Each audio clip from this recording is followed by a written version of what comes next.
дар дасти ман ҳоло як ҷонваре ки хеле кӯчак, хеле нозук ва хеле эҳтиёткор аст.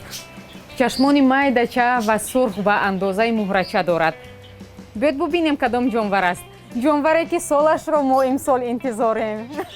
воқеан ҳам ин ҷонвар хеле нозук аст ва дар даст нигоҳ доштану ламс карданаш хеле оромбахш аст. ҳоло аз Авазбек соҳиби мағозаи зоологӣ мепурсем, оё мешавад ин ҷонваронро дар хона нигоҳ дошт? лутфан хусусиятҳои ин ҷонваронро ба мо мегуфтед.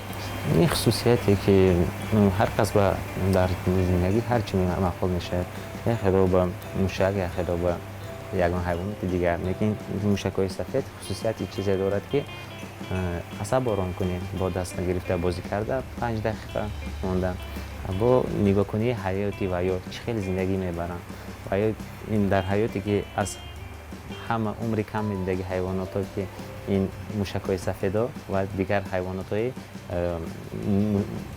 اویله موشو.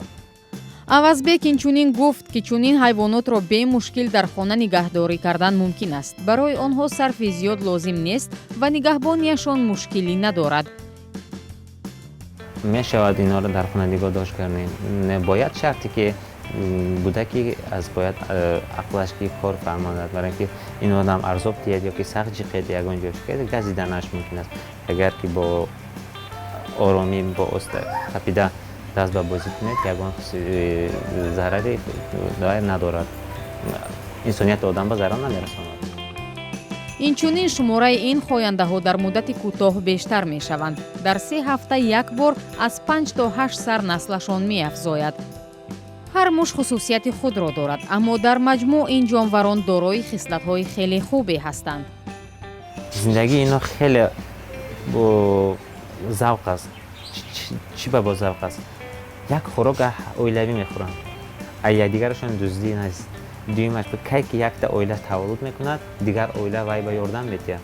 кай ки хунук мешавад, якдигарашона гарм мекунад.